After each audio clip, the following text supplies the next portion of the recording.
going to be responding to some Christian comments today, but first let me just say, I shouldn't be shocked. I shouldn't be surprised. And yet, I always am. It's one thing to know that this exists. I mean, good Lord, I was a believer for 30 years. I was in this middle phase for like 5 or 6 years, reading everything I could get my hands on, hearing every argument from every side, every angle. Plus, I've been doing this for 2 years now, almost exactly. This video comes out Tuesday. Wednesday's my 2-year anniversary. Maybe we'll do something Thursday for it. So for over 700 days straight, I've been getting comments from Christians. You'd think there's nothing that could surprise me. And then bam, I do a video like this. Here come the Christian comments. And it does. Maybe it's some dumb form of optimism for me that people can't actually think like this. People wouldn't actually defend this, would they? Of course they would. And I know that. But still. So, it's Sunday night as I'm filming this. It's after 11 p.m. So the video's been up for like 14 hours. We have 15,000 views, 1,600 comments. Obviously, I can't go through all the Christian comments, but let me just say, for those of you that would believe it, I'm not cherry picking. I don't go down every single comment chain, but I saw every initial comment today, and there was maybe 1 or 2 that were good faith arguments or comments from Christians. Of course, that's my opinion, but when you name call, when you're dismissive, when you just scream context without providing any, when you give me an objection that I said, hey, here's the objections and I've handled it, and you haven't addressed what I said about that objection, I know you didn't watch that part of the video, therefore not good faith. Like, it's disappointing. I do recognize that the comments we cover today don't cover all Christians, but they do showcase the exact kind of ridiculousness and horror and danger that the video was about. I've gone on too long. You don't want to hear all this. Let's just get to the comments. Victorious Catholic says, once again, wrong, and the whole point is being missed. Child sacrifice sadly was commonplace in that area in that time frame, so to have God say only faith is important, that's earth-shaking. It's not only faith is important, it's only faith that shows itself by action of the willingness to kill a child is the faith that is important. It's obedience. Without intervention, so the story goes, Abraham picks up the knife and he's going to kill his child. The point is clear. Be willing to do whatever your God tells you, no matter how horrendous or how much it hurts you, to show what does the angel say? I see now that you do fear God. That's the point. Are you afraid enough or have enough awe or reverence, if you want to go with that, to do whatever this higher power commands you to do? Which is exactly what my video was about. I did not miss the point. I am not wrong. You just don't like it. Flat Truther says, Abraham knew that God was the creator of the universe and held the keys to life and death and knew that God could bring Isaac back to life. First of all, show me where he knew that. Show me where it's alluded to in Genesis. We know no such thing. I cover this. This is retconning that happens later in Hebrews. There's no reason to believe this. He trusted God even with the thing, Isaac, that he loved most. He trusted God even if God was killing him or his child, which was given to him as promised from God when he was nearly 100 years old. Little of the Bible can be appreciated for what it is by non-believers and scoffers. Well, I was a believer for 30 years. And if you're going to tell me that the word of God that is useful for what? Teaching, rebuking, correcting, and training in righteousness is not useful unless you first already believe, then what a ridiculous book it is. Also, then why does any Christian use the Bible to evangelize? Isn't it just falling on deaf ears? I swear, every single comment you'll see today, if you actually go that way, whatever that particular Christian and their particular brand of Christianity is trying to get us to think, it immediately makes a different part of Christianity fail. Also, being willing to kill your son isn't trusting God with the thing you love most. It's killing the thing you love most because God said to do it. And again, would these Christians just watch the video before you comment? Because even if we believe what Hebrews says, that Abraham knew and expected God was going to do this, it's still horrendous. And by do this, I mean resurrect Isaac. I said it in the video. Would you today, if you heard God tell you to slit a child's throat, go do it under the guise that if God wants, he can bring that child back? If this is the justification, you no longer have to worry about sin. You can do whatever you want as long as you think it's from God. God tells you to have an affair? No problem, do it. Because you know what? If you believe in the power of your God, he can rewind time and make it like it never happened. The logic is the exact same. Because God can undo your sin, you can do your sin as long as it's God who tells you to do it. So again, morality is not objective. It's completely situational and subjective. These fail so hard. Heavenbound 7777 says we must obey God rather than human beings. This is actually the entire point of my video. We must obey God over everything else. Doesn't matter what he asks of us, doesn't matter what his nature is, doesn't matter about anything, divine command theory. He's more powerful, so you do what he says. My question for people that talk and think like this is, if you found out tomorrow to your complete knowledge that Yahweh was the wrong God and that it's actually Allah or some other God you don't believe in and think is evil, would you immediately start doing their will just because they're God? Think about that and the implications. Think about why that completely demolishes the power of this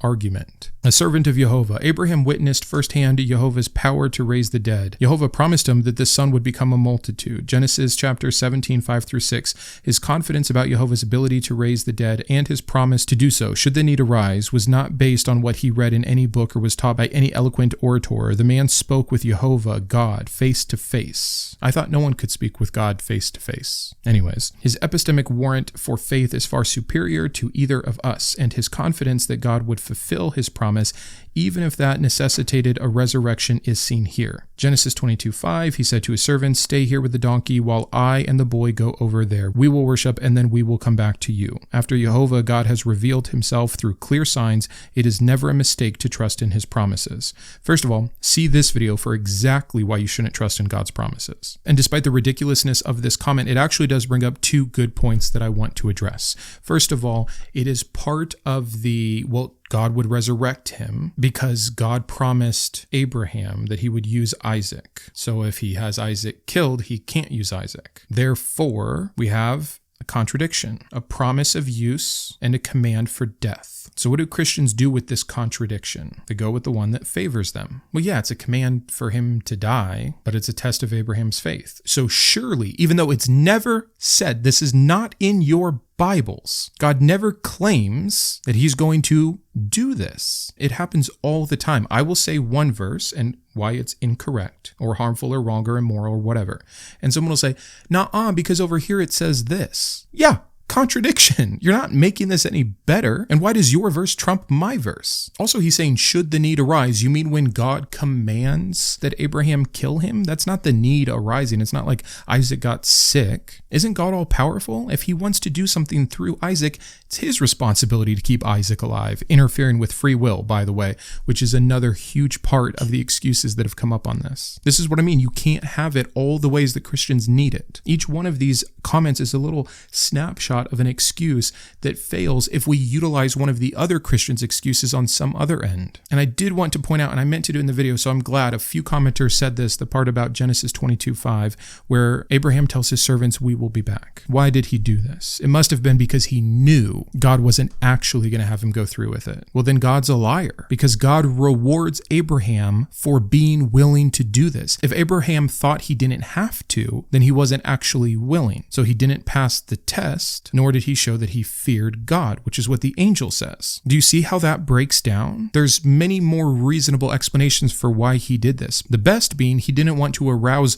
suspicion in the servants by saying, "I and I alone will be back." I'm sure he told the servants, "Come on, we're all going to go on this journey." He didn't tell them at that time, "Hey, by the way, I'm going to kill Isaac and it'll just be the three of us coming back." Maybe he said it out of desperation. Maybe deep down he hoped that God would stop him. Maybe it was just common speech. "We're going over here, we'll see you later." And for every Christian that wants to use that "we" to say, Abraham knew, which again would defeat the entire test. If you read further after the incident and after the blessing, we hear only singular about Abraham going back, which many atheist and secular people have said, oh, that indicates that actually, in the original versions of the story, Abraham did kill his son. So we still have some of that phrasing left in the story. Now, I'm not going to cling to that, just like I'm not going to cling to the "we." They can cancel each other out for all I'm concerned. The story is so crystal clear within what is actually happening that Abraham was willing to kill his son because God said so. That pleased God, so God blessed him. This is the point I was making in the video. It's that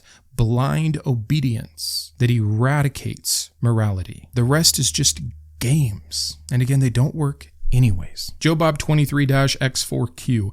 You're like a disgusting Catholic or a Jehovah's Witness, same kind of crap religion you have. Now, I type quickly sometimes too. I don't normally make fun of people for grammar, spelling, weird capitalizations, stuff like that. But I'm also replying to like hundreds, sometimes thousands of comments a day, in addition to my normal family, friends, life, fun, etc. So yeah, sometimes I type quick. But if I make a 30-minute video that is extremely precise, detailed, and clear, and this is the best you can do for your response, I can't even make sense out of this, except that you're one of those Christians that thinks Catholics aren't Christians and are disgusting and are also going to group in JWs for some reason. Same kind of crap religion you have that is what? Why is it crap? I don't even have religion. You're grouping me in with Catholics? They believe what you believe. I don't believe in it. All I see is a lost person infighting amongst their own group, name calling, and absolutely no argument whatsoever. Trust me, you do a disservice for Christians. If I still believed, I would be embarrassed by your response.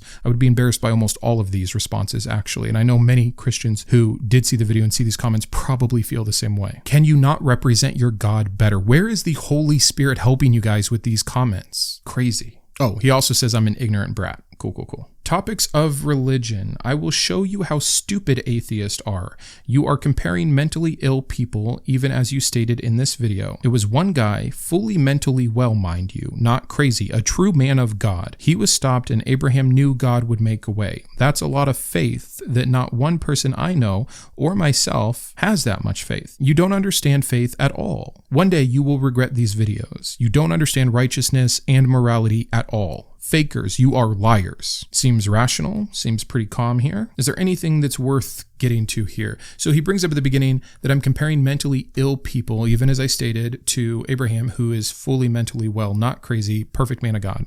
Okay, let's start there. When I brought up right at the beginning of the video, the people who, in the name of God, said they were hearing from God's voice to kill their children, I agree that they were mentally ill because I don't believe there's a God. Of course, that's what I think. And if Christianity didn't exist, would they maybe have found some other source of inspiration that was fueling their illness to commit these harms? For sure. But they didn't, because Christianity does exist. Supposedly the one true religion from the one true perfect God, and it can be used in this way. Now, I will say, just because something can be used to do harm doesn't mean that that initial source is fully responsible, because it could be taken out of context. But here's the thing. This story is not taken out of context, and it's one of many stories that would give someone the idea that they should be obedient to God no matter what, and that they can hear from God. So mental illness or not, tell me exactly where they went wrong. What is the dividing line between them and Abraham? It's your assertion that Abraham was mentally well and was actually hearing from God, and that they were mentally ill and were not, but you have nothing to base that off of. Because Abraham's in the Bible and they're not? Because what happened with Abraham and Isaac was long ago and this was recent? This is about the best you can do. You're guessing. To someone like me who doesn't believe in this God, it's clear none of these people were hearing from God. Not that I believe the story of Abraham actually happened. But you just can't have this both ways. I covered this pretty well. You don't get to be the kind of believer that says, oh, when they do something horrible, because you know it's horrible, killing your own children, it's because they're mentally ill. But when someone in the Bible does it and they're rewarded by God, clearly it's a good thing. How can that be? Again, no objective standard of morality. That's why it's so funny when you end with, I don't understand righteousness or morality at all. Fakers, you are liars. What did I lie about? What did I fake? I understand righteousness. It's whatever God thinks is good. I understand morality. It's whatever God says to do. If we're talking about the Christian perception, and that's so messed up, that's the point of the video. But what do I know? I'm going to regret all these videos one day anyways. Uncanny Ricardo says, Fear and Trembling already went over this. Oh, then it's handled. Abraham, bless his name, is a true knight of faith. In this case, the importance of the contradictions is what matters. God promising him future legacy versus telling him to kill his children is a contradiction. Great, we agree. Only a true knight of faith, this is Kierkegaard's language, by the way, from Fear and Trembling, would be able to continue believing in God, which Abraham does, hence his virtue and blessings. So Kierkegaard writes Fear and Trembling. It is an apologetic. It's a potential hypothetical to maybe erase this. All it's actually doing is admitting that there is indeed a contradiction, and like I said in the first comment, giving that to their side. Well, then, of course, it actually meant God was going to resurrect him. This is not convincing. I've read Fear and Trembling. Read it for yourself. Defiant B929 says, you Muppets completely misunderstand the symbolism of the entire story. And then they go on, oh no, of course they don't, to say what that symbolism is. It's hilarious. I'm pretty sure we're going to get to a comment later where someone specifically says this is a literal story. Abraham literally heard this from God and literally went to do this. It's so hard to answer Christians when none of you agree with each other. We are clearly meant to believe that these events actually happened in the Bible. Now, if you want to say that these events had deeper meaning, there was a moral, there was a message, that's different than symbolism. And to me, the message is clear because God and the angels say so themselves. Well done, you passed the test. You fear God. You were willing to do this, therefore you will be blessed. It doesn't take a genius to see that the message being communicated here is always do, or at least be willing to do, what God tells you to. That is what is the right thing to do. And that's gross. And that was the point of the video. So tell me what symbolism I'm missing. This one says, Abraham believed God. Of course you do not. All the difference in the world, like night and day. So the story goes, Abraham believed God. I do not believe in this God. There is a difference there. It is night and day. What's your point? Honestly, my frustration here is to help Christians. If you have an argument, if I'm actually wrong, if I'm missing something, let's hear it. Who do you think you're convincing with this? Who are you writing this for? Is this self-protection? Because honestly, not trying to be rude, that's how I see half of the Christian comments I've gotten over the last 2 years. That can't be it. Oh, I better say something. You're wrong. I'm right. Well, you don't believe anyways. Who are you to judge? It's nonsense. I laid out my case. If you think I'm wrong, tell me why. Does one have to believe God before they can see the righteousness of killing children? Because again, that's all your comment says to me. Okay, I think this is one of two, or maybe the only good faith thing I heard from a Christian today. CJ says, hello, Brandon. I watched your video on this topic and wanted to reach out. I'm a Christian and I truly respect that people come to a different conclusion on matters of faith. I say this with humility and sincerity. I believe you may have missed a deeper aspect of the story of Abraham and Isaac. The heart of the story isn't about cruelty or blind obedience. It's about trust, a test of Abraham's faith and willingness to surrender fully to God, who ultimately never intended for Isaac to be harmed. It points to a deeper theme of provision and foreshadows the ultimate sacrifice God himself would make through Christ. That said, my intent isn't to argue or debate. It's clear you've put a lot of thought into your views and your deconstruction, and I respect your journey. My prayer for you is that your heart stays open to the truth wherever it may lead. That would be my prayer too if I believed in a deity to pray to. If along the way you find that Christianity is true, as I believe with every fiber of my being, I hope you would respond. If not, then you are following the path you believe is right, and you are free to disregard my words. Either way, God bless you and yours. Wishing you a good week ahead. I mean, it's about as nice of a way a Christian can disagree, right? But let's look at this closely really quick. The heart of the story isn't about cruelty or blind obedience. It's about trust. There I disagree. If God wants to test Abraham, which is ridiculous because God is omniscient, so we already have a problem there that's not addressed, then could he not have done a test that wasn't cruel? Because even if it is only a test, God never intends, Abraham somehow knows the whole time it's not going to happen, which again would invalidate the test. This is obviously cruel. If to no one else, to Isaac, and even to the psyche of Abraham. So you can't say it's not about cruelty. God could have chosen to do this in any way, and we also know he didn't have to do any test at all. So there's two problems I have with what's being said so far. It's about trust, a test of Abraham's faith and willingness to surrender fully to God. By way of what? Killing your only child. The only way someone does that is blind obedience. It's turning the brain off. It's saying, okay, if that's what you want me to do, I'm going to do it. And again, that's exactly what we see with someone like Andrea Yates, the example I gave at the very beginning, which we would all say is ridiculous and wrong. I just see no distinction here. It points to a deeper theme of provision and foreshadows the ultimate sacrifice God himself would make through Christ. Okay, so that's the last thing I'll respond to here. To Abraham,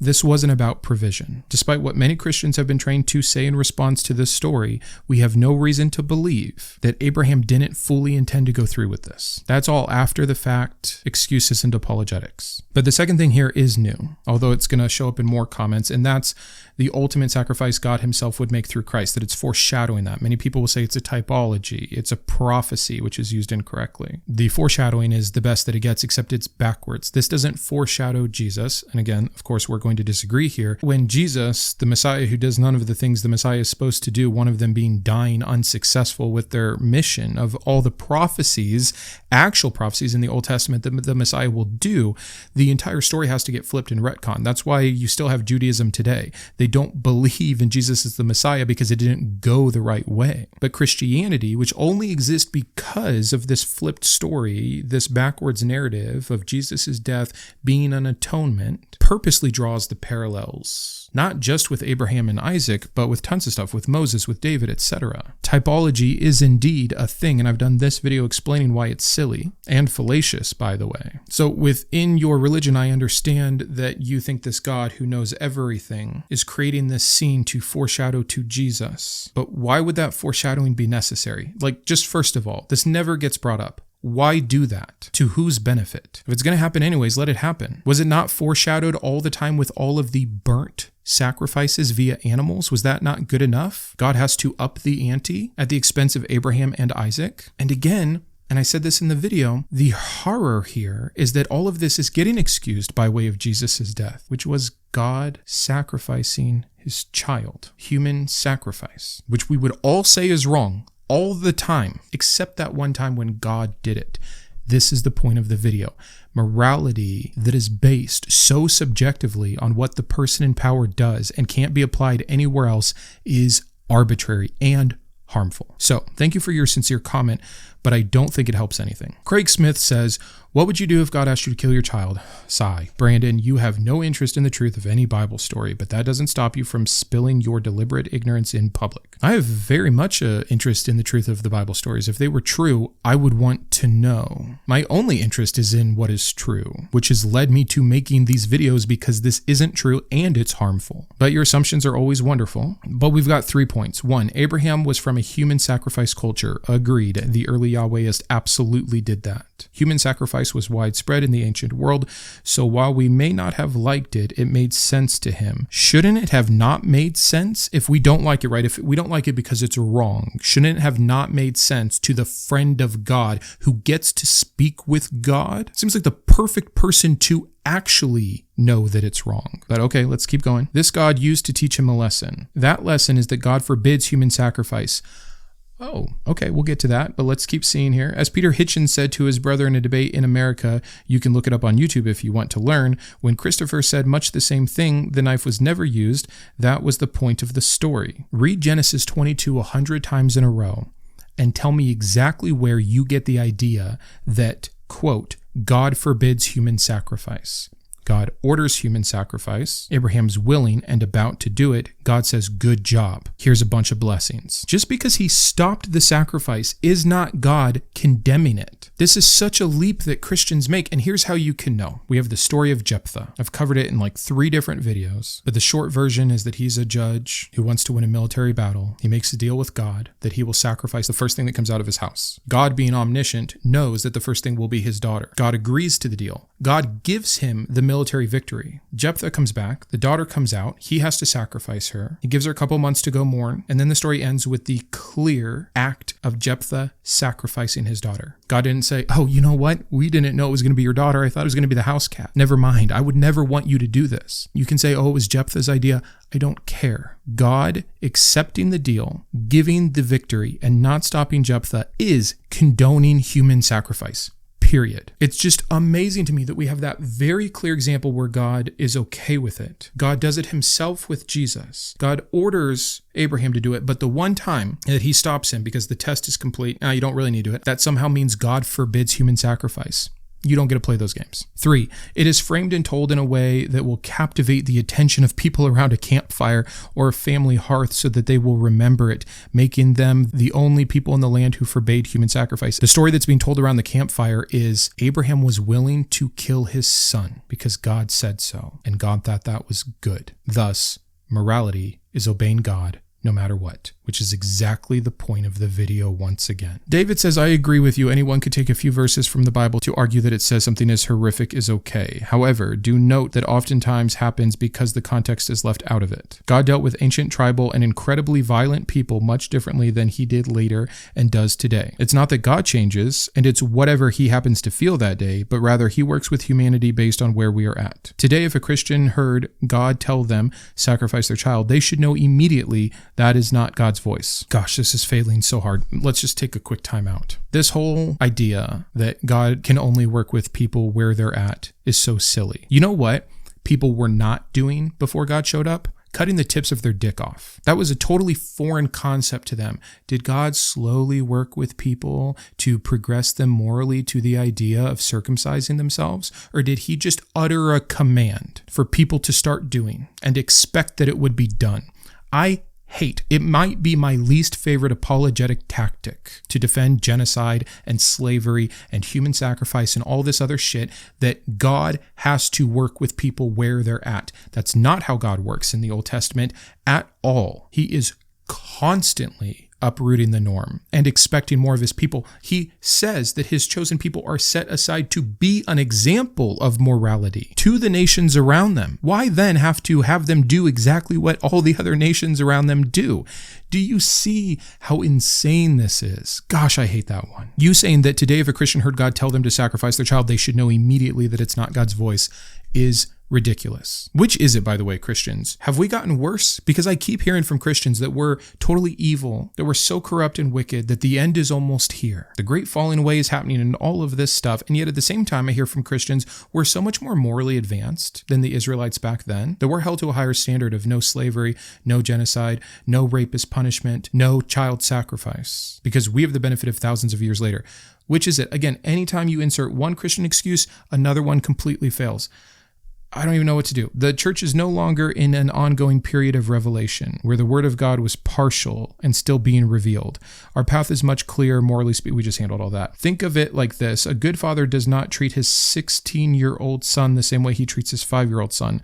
Moderately spanking a 5-year-old is certainly allowable, but spanking a 16-year-old is unthinkable. This is a dumb analogy. I'm going to get to it in a second. I hope that helps clear up some confusion, or at least provide a little nugget from the other side to chew on. At the end of the day, the majority of us are just trying to find the fullness of the truth. Hey, I appreciate that. And I know I'm being a little bit harsh when you hear comment after comment after comment after comment like this. And essentially, again, what I'm hearing from you is you excusing away a perfect God of perfect love and justice who is immutable because he clearly does things that we know aren't good. You're doing it nicely. You seem to be doing it sincerely and genuinely. But that's what you're doing. Your spanking example makes no sense. People always do this age appropriateness of having to work with people. Again, this is a false analogy. First of all, I just have to say it. Spanking is stupid. We have the studies. It's not effective. It's only harmful. There's not a net benefit. There is, control. If you want control of your child, not the health of your child, not your child to actually understand natural consequence, not your child to properly behave in the world so they can socially interact and be accepted in their peer group, etc. If you just want control, spank away. I think it's hilarious you brought up that analogy because that is exactly God's style. He doesn't want health, he wants obedience. And we're not talking about 5-year-olds, are we? We're talking about the patriarch of the entire freaking religion who thought it was morally acceptable to kill his child as long as it's what God told him to do. And God rewarded him for that. End of story. Monkey King, who shows a handful of hundreds, says, y'all unbelievers be careful with what you play with, because this ain't no joke. We love the vague threats here. Thanks so much for that. You cleared up everything. I'm now a believer. 5D Realm says, you need to understand the context of Abram's story. Did I not share the context? Did I not clearly go over the morality of the time, the tribal nature of these gods? I probably have more of the context than you who just reads the Bible and even does some Bible studies on it, because I'm looking outside the Bible. I'm looking at what the Canaanites and Moabites believed and were doing. I'm looking at the Canaanite pantheon that Yahweh came from. I'm looking at how it was a polytheistic religion for a long time before it morphed into monotheism after the Babylonian capture with Persian and Babylonian influences. I see the context of a group of people who are trying to show that devotion to their particular storm war god is important no matter what to ensure the safety of the tribe over everything else. And so to their mind, child sacrifice becomes acceptable. And I'm showing why that should not still be held up as a moral virtue today. If you're going to again tell me that I don't know the context, you need to provide the context. So without it, I have nothing more to say about that. Reformed View 717 says it's the prophetic foreshadowing of Jesus Christ as a substitutionary atonement of our sin. It's not a prescriptive passage, but a descriptive passage. That's wrong. We'll talk about it in a second. And prophecy, not a prophecy. So you don't need to worry about it as you aren't Abraham, and the prophecy has been fulfilled in Christ Jesus. Sort of a straw man argument. Not a straw man at all. I didn't misrepresent anything. This is the story in the Bible. We read through the verses. We talked about the context. We talked about why it happened. It is, by the way, prescriptive. God commands Abraham to do this. Descriptive would be, one day Abraham decided to go up on a mountain and kill his son in hopes that it would get God's attention. Now, if I took that story and said, look what God's commanding Abraham to do, you could say it's a straw man and that I'm taking a descriptive passage and making it prescriptive. This is the definition of prescriptive. This fails all the way around. Strawman comment. Rick Lamb 772 says, you just don't get it. First of all, you can't say no to God. Okay, so we see where this is going. He would have taken the sacrifice anyway. Damned if you do, damned if you don't. That wonderful God of justice. The whole point of the story, one, was proof of obedience and loyalty. Next, so it would be written and placed in the Bible. So in the future, Christians reading it would compare Abraham and Isaac's sacrifice with God and his son to relate to the pain the father experienced sending his son to the cross for a bunch of sinful, rebellious reprobates. Nope. First of all, John 3:16 works just fine without having to hear about one story of an ancient man almost sacrificing his child. We know what it's like to lose children. It happens all the time, unfortunately. We can picture that horror very well. So it was an unnecessary thing for God to do if that is the only reason that he is doing it. Also, by the way, no one's forcing God to kill his own son either. Again, people keep using Jesus as the excuse. Jesus' death and resurrection and sacrifice by his father didn't need to happen, and it doesn't help with the moral modeling that we've been talking about here. And then going back to your first part, if we can't say no to God, if he's going to do whatever he wants anyways, if that's the nature of the God you're talking about, why are you also trying to tell me he's so careful with my heart that he wants me to be able to understand the sacrifice he gave to us so we can see it? Jesus could have told a parable if that's what we needed. There's zero justification, no matter how much foreshadowing, prophecy, typology, whatever excuse you want to be about how it's getting to Jesus. We don't need Abraham to almost kill his son and be rewarded for God for his willingness to murder to accept or understand Jesus. It's silly. Christians just see two parallel stories and they're like, that's neat. Let's use that. That's it. Marty Lawrence 5532 says there is a fantastic Christian typology with this great foreshadowing. Okay. Again, just to make this video a bit shorter, many people said this. You've heard what I think about that. We can move it aside. But since I'm not going to bring it up again, let me actually just fully address this. Let me add some extra parts here. First of all, foreshadowing typologies, they really work a lot better when the stories are the exact same. If Abraham didn't kill his child, then it's not a foreshadowing of God killing his child, is it? Like, I understand the parallel that begins, but it just doesn't complete. When you get this loosey-goosey with stuff, you can make any two characters share similarities. In fact, I did a video on it, like we already talked about. And in the comments, I said, hey, give me some other examples. And people brought up the most random examples you could think of. And very quickly, I was able to show great parallels and similarities and comparisons and some moral story to gain from it. Go check that out. It's utterly meaningless. Also, very importantly, Isaac is not a willing sacrifice where we're supposed to believe that Jesus was. So again, just failing in the comparison. But Christians don't care. Sacrifice children. One's supposed to be bad. I'll argue that the one that we call good is like the one that's bad. Therefore, the one that's bad isn't bad anymore. It's good. Wow, how ignorant and dumb. You're getting midnight Brandon right now, so apologies. T. Andrew 651 says, me, when I claim to leave behind fundamentalist Christianity, but still read the Bible like a fundamentalist Christian. Yep, that's me. I'm always taking the Bible too seriously and too literally when they're supposed to be what? What in this story did I take incorrectly? Am I wrong that God commanded Abraham to kill his son? Am I wrong that Abraham was willing to kill his son based off of that command? Am I wrong that God then rewarded Abraham for being willing to do it? Because that is what I based the entire video on. Once again, if I'm going to be accused of taking something out of context or being the wrong kind of ex-Christian, so I'm interpreting this incorrectly, you need to provide the correct version. And then I can submit it to the other 20 Christians in the comments and they can tell you you're wrong. Because none of you agree with each other. Another long one, bear with me here, but it's from Ken Shiloh, who loves to comment, so let's give him one. Once again, Brandon, I think you are way out of context here. We'll see if he provides context.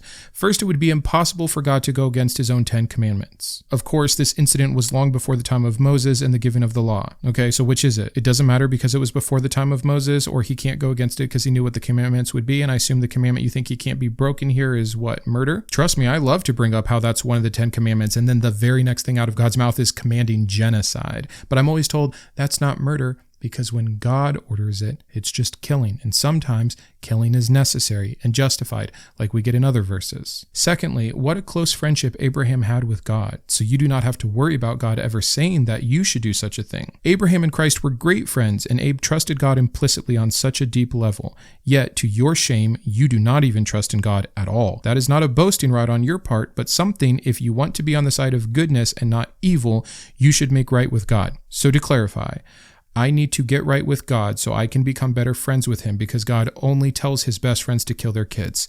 I'll pass. Furthermore, since I never can stand more than 15 seconds of your videos, would you listen to such dishonest and insulting things said about one of your loved ones? Did you even cover why? Oh, so he hasn't watched the video. Okay. Then this is ridiculous. And good to know that you never do. I'll never read another comment of yours again. Did you even cover why God asked Abraham to sacrifice Isaac on Mount Moriah? It was the same mount where God sacrificed his own son, Jesus Christ. If such a wonderful story of the love and grace of God does not strike you well, it just goes to show that you are wicked and unable to understand the goodness of God, the one that tells his best friends to kill their children, okay? Moreover, if you say, I see, then your blindness will remain. For example, does the thought of hell seem impossible to you? Yet in 100 years, you will either be in heaven or in hell. Always got to add the threat. I write this letter to appeal to you. Questions are great, but your so-called truth statements declaring the Bible to be false is ugly libel attached to an even uglier eternal price tag. If you do not make this right with God, your condemnation is just. Christ died on a cross so that you may know him. Jesus Christ is the light of the world. What an ugly comment. You don't watch the video, but yet you tell me that you're writing this to appeal to my questions, which you don't know what they are, and my so-called truth statements that you didn't listen to, declaring the Bible to be false that you never heard me say. It's just like people who scream context and don't provide it. If you want to be taken seriously, if you actually care about my eternal soul, and you believe your God is going to send me to hell, and that it's, what word did you use? Just. Maybe actually give me something more than a threat of hell. And no one's forcing you to be here, man. If you can't stand to listen to people read your Bible and talk about it, there's probably a reason. People often get offended. You know what would never bother me? Is someone telling a story about when my wife tried to kill her kids. You know why? She never did that. But your man Abraham was willing to because God told him to. So I'm sure you don't like hearing about that. So you'll plug your ears, scream Christ, scream context, threaten hell, and disappear. This is not a good evangelizing approach. By the way, you playing around here a bit dishonestly with the text to make the comparison of Mount Moriah being the same mount where God sacrificed his own son. Those are your words.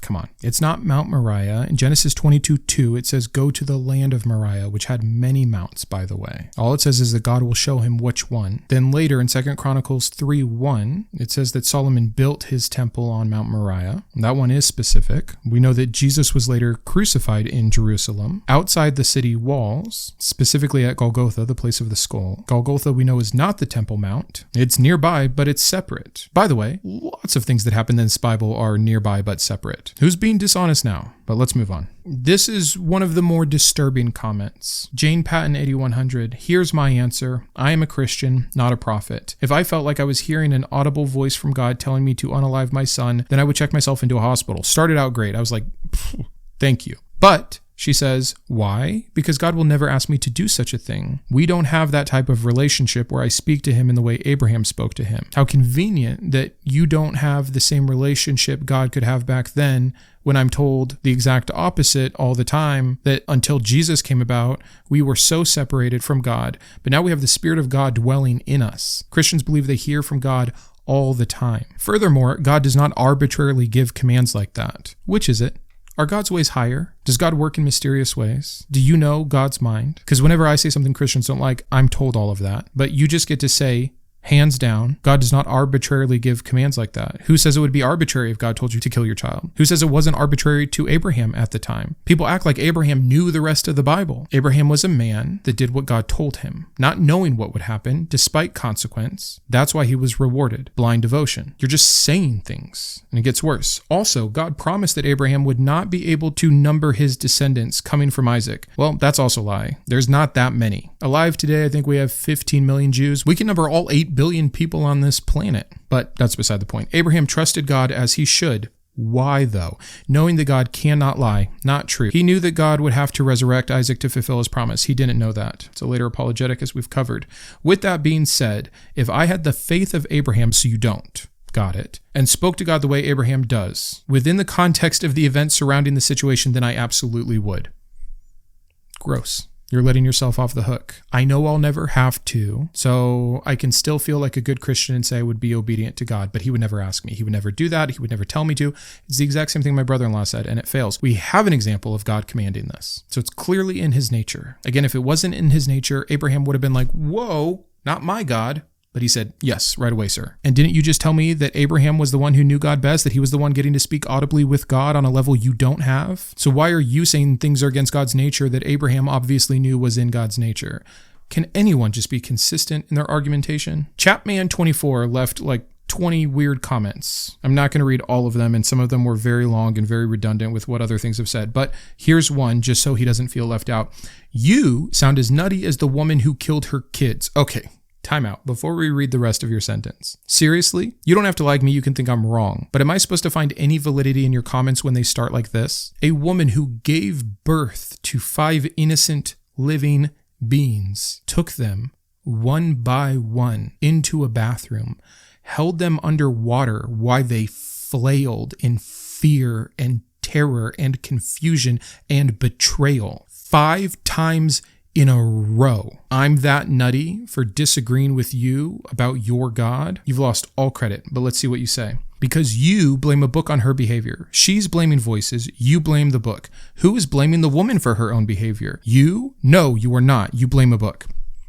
No. And I already mentioned this earlier, but let me be extremely clear. What she did was wrong. See, I can say that because I'm not talking out of 2 sides of my mouth. I'm not on one hand defending a man who was willing to kill a child and a God who killed many children, while at the same time condemning this woman. That's what you're doing. She was wrong to do it. And I understand that there were many influences, probably some mental illness, and oftentimes those things have consequences. But many times they have additional consequences because of the religious fervor. She had every right to believe that the God she worshipped and believed in spoke to her, because that's what the Bible tells us this God will do. And she had the moral model of the most righteous man in the Bible as someone who was willing to kill his child, and that was favorable to God. And the example that this God would order it, and other examples where God did it himself or allowed someone like Jephthah to do it. So I'm not blaming the book, but I understand the influence of the stories that come from the book in the religion that she believed that let her mental illness act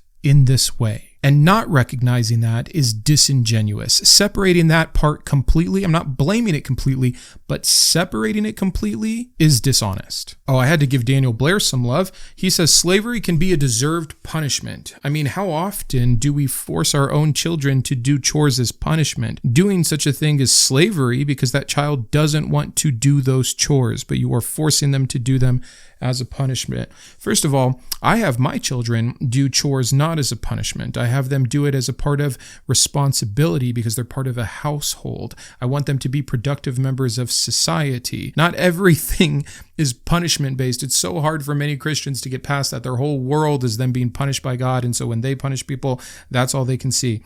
No. Sure, do some parents sometimes have children have a consequence that looks something like some kind of chore or work? Okay.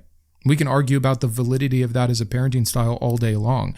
It's not slavery. If you want a good definition of slavery, read Leviticus 25:44 through 46, where someone is owned as property for life and can be passed down as inheritance. Is that what people are doing when they have their children do chores? What an insane false analogy. And to what? Try to justify slavery? I'm not even sure how this ties in. I'm sure you had some reasoning in your head, but just stop. Okay, I think this is the last one we'll do. BB here says the only way to prove the argument from this video would be to show that the woman who killed her children actually spoke to God and that God gave an order to do what she did.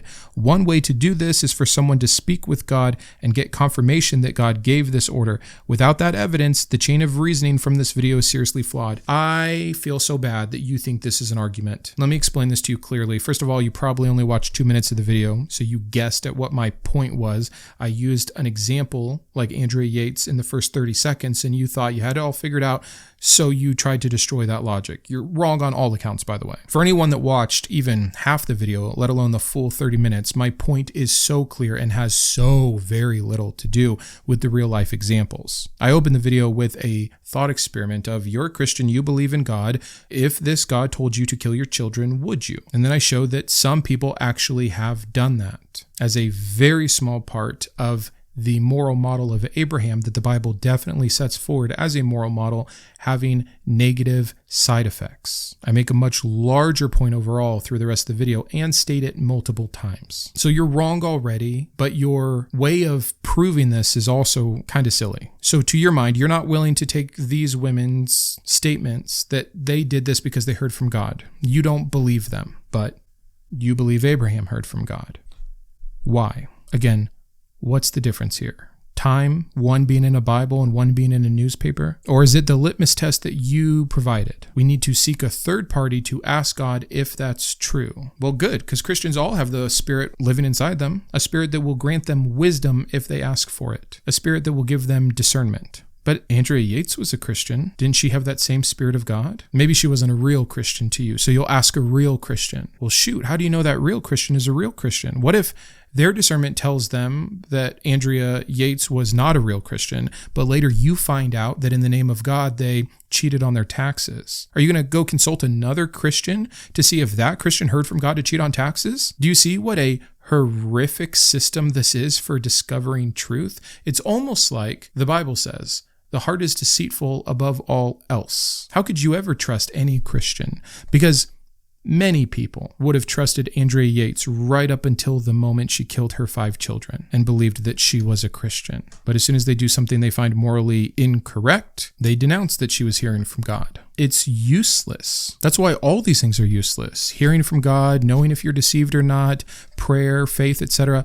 It all fails because it's all completely circumstantial and subjective. And as soon as it's not convenient, it gets excused. It's a win-win that Christians create for themselves, and it makes literally everything impossible and meaningless. I want to encourage Christians that actually think I'm wrong to do better. If I were wrong, I'd want to know. But the comments that were provided for me today only reinforced to me the point I was making about the horrors of biblical morality, the contradiction in the Bible, how it's clearly a man-made text, how there's no consistency, how we have to retcon events morally to continue to justify them, how we have to come up with different interpretations and examples and sometimes call it literal and sometimes call it symbolic, sometimes call it foreshadowing and sometimes call it typology. You'll just throw anything you can at it to make it work when on its whole, it's so clearly wrong. And if you read it in another religion, you would know that too. But because it's the religion you believe in and the God you claim to know and love,